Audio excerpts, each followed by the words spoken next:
414 क्या कहता है, no appeal from certain summary conviction. जो समरी ट्रायल होता है उसके जो कुछ जुर्माने हैं कि 3 माह मैक्सिमम सज़ा होती है और 2,000 तक जुर्माना होता है। 10,000 वाले केसेस मैक्सिमम जुर्माना 2,000, 6 माह मैक्सिमम कैद वाले, लेकिन सज़ा उनमें 3 माह होती है। तो उनकी भी ये जो 260 में हम समरी ट्रायल पढ़ के आए हैं उसकी भी अपील आगे नहीं होगी। 414 ए क्या कहता है, no appeal lies in summary trial by special magistrate. जो प्राइस कंट्रोल वाला मामला है उसमें 5,000 तक अगर जुर्माना हो तो आगे कोई अपील नहीं। जो आम मजिस्ट्रेट हैं उनका 2,000 वाला जुर्माना हो तो कोई अपील नहीं, ठीक है। और समरी ट्रायल में जाहिर है 2,000 जुर्माना, और वो जो 3 माह कैद है वो अगर होगी तो फिर जाहिर अपील होगी। अगर सिर्फ 2,000 जुर्माने तक है तो कोई अपील नहीं होगी। उसके बाद है ये होर्डिंग प्रिवेंशन जो है ना, ये हमने पढ़ना है अभी, और हमारे एसडीओ के जो है सिलेबस के अंदर मौजूद भी है। तो ये उस हवाले से मजिस्ट्रेट, जो प्राइस कंट्रोल मजिस्ट्रेट होते हैं, उनके जुर्माने की बात हो रही है। 415 ए है, 415 है, an appeal is allowed if multiple punishment are combined. देखें, सिंगल पनिशमेंट होगी तो अपील नहीं होगी, मल्टीपल होगी तो अपील होगी। मल्टीपल मीन क्या है, ये छोटे केसेस की बात हो रही ना, ठीक है, समरी ट्रायल वाले की, समरी ट्रायल की बात हो रही। अच्छा, इसमें यह है कि अगर किसी को 1 माह कैद हुई है और 500 जुर्माना हुआ तो अपील तो होगी। अगर किसी को सिर्फ 500 जुर्माना हुआ है और 500 उसने अदा नहीं किया तो उसको जो है ना एक जज साहब ने महीने के लिए भेज दिया कि ठीक है, या कुछ चंद दिनों के लिए भेज दिया कि ये पैसे नहीं दे रहा, या बिलफर्ज उसको 20,000 जुर्माना या 10,000 या कुछ भी हुआ है, जुर्माने की नॉन पेमेंट पर जो केस है, नॉन पेड केसेस, उन पर भी कैद में डाला जा सकता है। तो वो फिर कंबाइंड नहीं होती, वो सिंगल ही कन्वर्ट होती है। ये वाला पॉइंट जो है ना वो इधर बताया गया। When more than one person is convicted, 415 ए कहता है, ऊपर वाला मैंने बता दिया कि अगर 2 सजाएं नहीं हैं, एक ही दूसरी में कन्वर्ट हुई तो कोई अपील नहीं। फाइन जो है वो पनिशमेंट में कन्वर्ट हो जाता है। When more than one person जो है कन्विक्टेड है तो हर एक को अलग अलग अपील का राइट है। 417 कहता है, परमिसिबल गवर्नमेंट में appeal against acquittal except by high court, complainant can appeal with high courts special leave within 60 days. तो ये थोड़ा सा टाइम लिमिट भी बता दी कि आम बंदा जो है वो 30 दिन में अपील करता है, और जो अगर स्पेशल लीव या स्पेशल परमिशन ली जाए तो 60 दिन में भी हो सकती है, ठीक है। और कुछ केसेस हैं ये रेप केसेस वगैरह, या इनको must be decided within 6 months, ठीक है।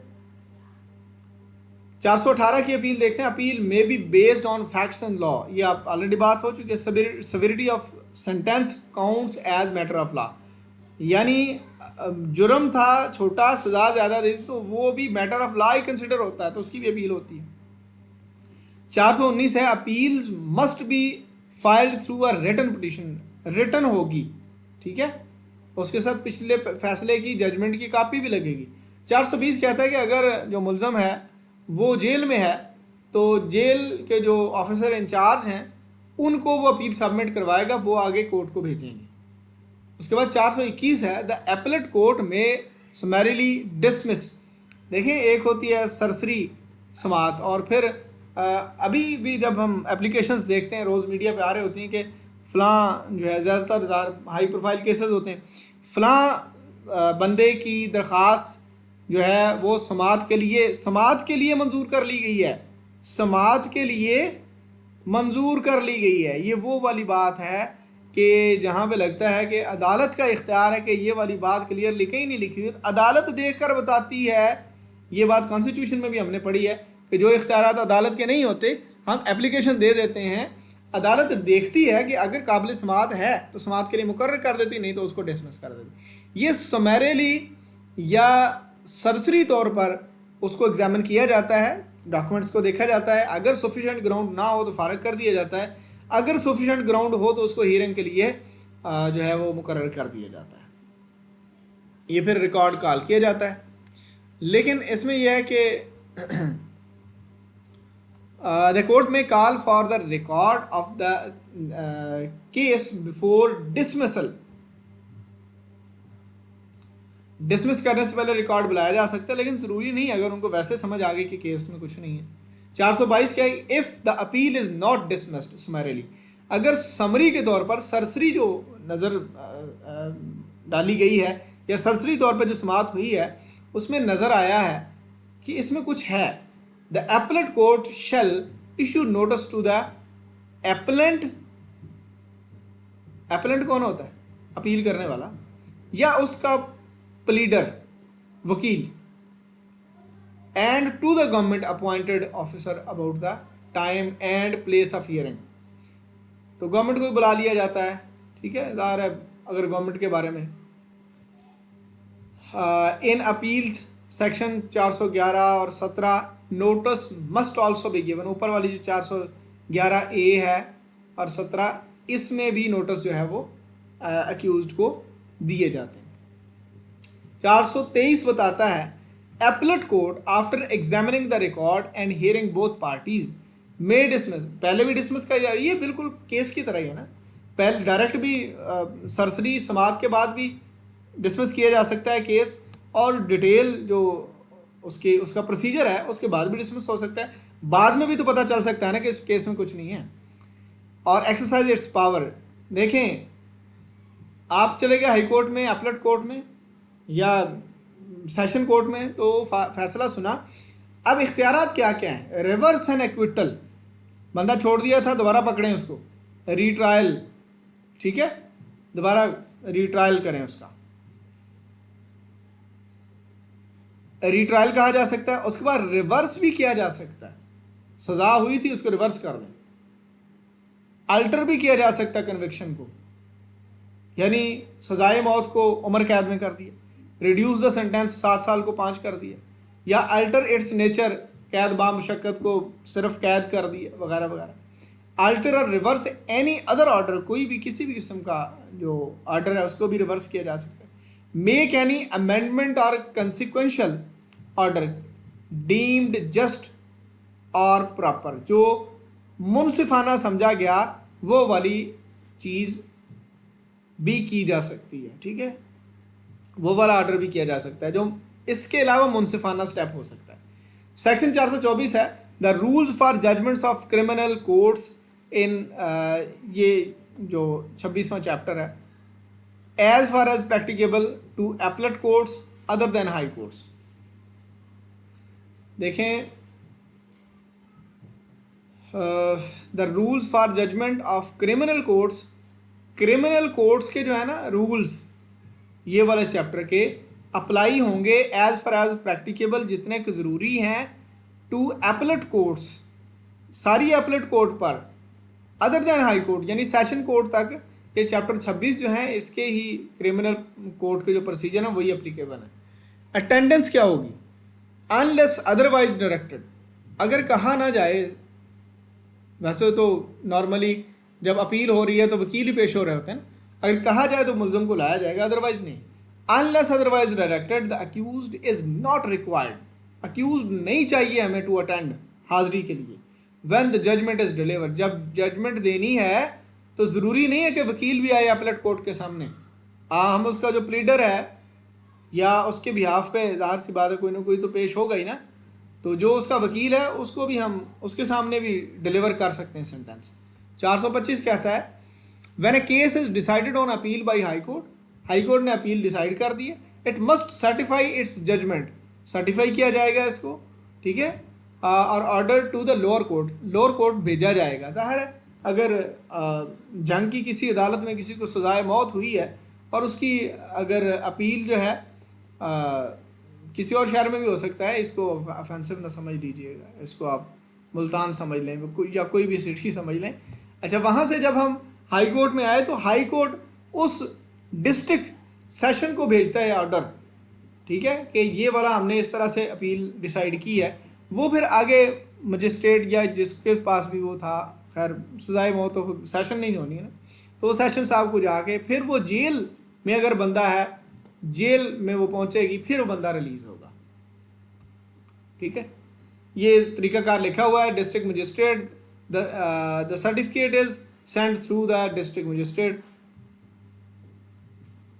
The lower court must act accordingly, lower court उसी के मुताबिक चलेगी। मेकिंग नेसेसरी रिकॉर्ड, वो अपील फिर केस में लगा दी जाएगी और जेल के ऑफिसर को भेज दी जाएगी कि बंदा जो है वो अक्विट कर दिया गया है, आप इसको छोड़ दें। 426 कहता है द एपलेट कोर्ट में सस्पेंड द एग्जीक्यूशन। बाज़ औक़ात ये होता है कि इसकी फौरी तौर पे सज़ा मुअत्तल की जाए, ये सियासी केसों में आपने देखा होगा, बाकी जो है वो बाद में ट्रायल चलता रहेगा। Release the appellant on bail, उसकी बेल, और नीचे ये भी थोड़ा सा बता दिया जाएगा कि कौन से केसेस में कितनी देर अगर बंदे की बेल की एप्लीकेशन पेंडिंग रहे तो हाई कोर्ट मस्ट उसको बेल देती है। ये आपने सुना होगा कि कोई बंदा उसने क्राइम ऑफेंसिव उस पर लगा है, कोई क्रिमिनल बन गया है या फिर मुलजम बन गया है, सज़ा हो चुकी है उसको, लेकिन उसने सज़ा कुछ काटी है 2 साल 3 साल, उसके केस की नोयत के लिहाज से उसको हाई कोर्ट मस्ट बेल देती है। ठीक है, कैसे? द एपलेट कोर्ट में सस्पेंड कर सकती है the execution of a sentence and release the appellant, दरखास्त गुजार को, ऑन बेल और बॉन्ड, जमानत के तौर पे, pending appeal. Under subsection 1A कहता है the court must grant bell, अदालत जरूर जमानत देगी if the appeal is delayed, अगर अपील डिले हो गई है। ये भी एक पॉइंट है, नुक्ता है, हमेशा समझाया जाता है कि जब आपकी किसी हायर कोर्ट में अपील लगी हुई है और वो डिले हो रही है तो ये मुलजम का फ़ायदा हो रहा है। इसमें कैसे फ़ायदा हो रहा है ये भी देख लें।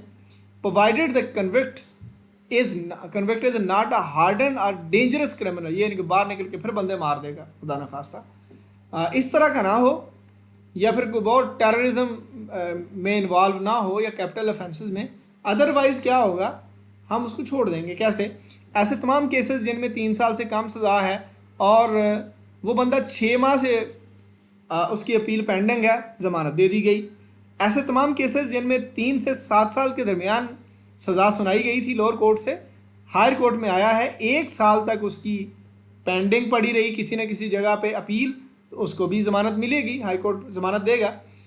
इम्प्रिजनमेंट है 7 साल या फिर लाइफ इम्प्रिजनमेंट, उसकी बेल अगर 2 साल तक उसकी ज़मानत की एप्लीकेशन पेंडिंग पड़ी रही, उसको भी ज़मानत दी जाएगी। उसके बाद है ये जो पावर्स हैं हाई कोर्ट की ओवर सबॉर्डिनेट, जैसा कहेंगे वैसा ही कॉन्स्टिट्यूशन में भी लिखा हुआ है। टेम्परेरीली बेल्स भी जो है वो टेम्परेरी बेल्स भी अलाउ की जाती हैं।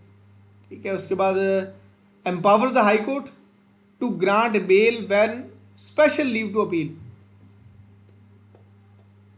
कोई मामला ज़्यादा सीरियस है तो special leave to appeal grant की गई है सुप्रीम कोर्ट की तरफ।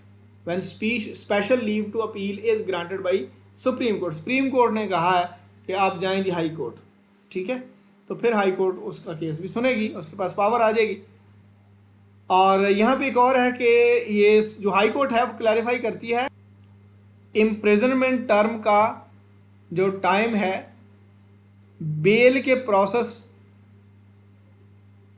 या जितनी देर वो ज़मानत पर रहा है वो एक्सक्लूड कर दिया जाएगा। मिसाल के तौर पे एक बंदा 1 जनवरी 2023 को जो है वो पकड़ा गया था, 2 माह बाद जो है वो ज़मानत हो गई, फिर सेशन कोर्ट ने उसको पकड़वा लिया, फिर जनाब 8 महीने वो रहा, फिर आ गया वो हाई कोर्ट में, हाई कोर्ट में 3 माह के बाद उसकी लग गई अपील। अब ये 2 माह, फिर 8 माह, फिर 3 माह, ये 1 साल से ज़्यादा हो गया। दरमियान में जो 3-3, 2-2 माह वो फ्री रहा है वो इसमें काउंट नहीं होगा। Time spent on bail during appeal, appeal के दौरान अगर कहीं पर उसने जो है वो बेल पर था तो वो वाली टर्म उसके टाइम कैलकुलेशन से, ये जो ऊपर 1 ईयर 2 ईयर ये वाले हैं, इससे निकाल दी जाएगी। नेक्स्ट है 427 arrest of accused and appeal from acquittal. High court में आ गए हैं, बंदा रिलीज़ कर दिया गया था, यहाँ पे आके पता चला बंदा तो गिल्टी है, फिर बताया जाएगा कि उसको अरेस्ट किया जाए। द हाई कोर्ट में issue a warrant to arrest the accused, उसको अरेस्ट करने का वारंट इशू कर सकता है the accused can be committed to prison or released on bail while the appeal is pending. पकड़ा जा सकता है, अगर पकड़ा हुआ है तो भेजा जा सकता है जेल में, या release on bail while the appeal is pending, अगर पेंडिंग है बेल तो उसको रिलीज भी किया जा सकता है।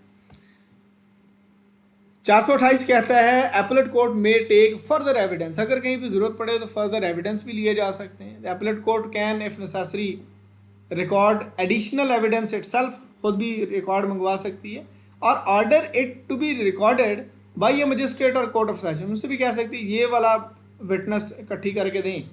The court taking such evidence must certify it back to the appellate court, वो जो कोर्ट एविडेंस को एक्ट करेगी वो भेज देगी एपलेट कोर्ट को। द अक्यूज्ड और his lawyer must be present, accused और लॉयर जो है ना वो उस वक्त वहाँ पे मौजूद होंगे। ये हाई कोर्ट के सामने अगर कोई बात हो रही है तो वहाँ पे अक्यूज्ड का होना ज़रूरी नहीं है, लेकिन लोअर कोर्ट में हो रहा है तो वहाँ पे अक्यूज्ड जाएगा। Evidence taking follows the same procedure as chapter, ये इंक्वायरीज का जो चैप्टर उसमें दिया गया। सेक्शन 429 है जजेस of appellate court equally divided, अगर दो जजेस थे, एक ने कहा कि गुनाहगार है, दूसरे ने कहा भी नहीं, तीसरा जज मुकर्रर होगा, वो जो फैसला करेगा फाइनल होगा। 430 कहता है finality of appellate orders, decisions made by an appellate court are final, ये जो हमने अगेंस्ट एक्विटल या रिवीजन एंड रेफरेंसेस इनका अलग चैप्टर है, उनके अलावा बाकी वाले सारे केसेस फाइनल होते हैं। 431 है अबेटमेंट ऑफ अपील्स, अबेटमेंट क्या होती है? नरमी। कैसे होगी? Appeals under section 411A2 or 417, high court को अपील्स आई हैं अगेंस्ट एक्विटल, उनको अबेट किया जा सकता है या एंड किया जा सकता है, सजा के खिलाफ ही है ना। इफ द अक्यूज डाइज, अगर अक्यूज फौत हो जाता है जिसके खिलाफ अपील है, तो अपील जो है वो उसकी सजा ज़ाहिर है उसमें कोई अबेटमेंट हो सकती है। All other appeals except against sentence of fine also abate upon appellant's death, fine के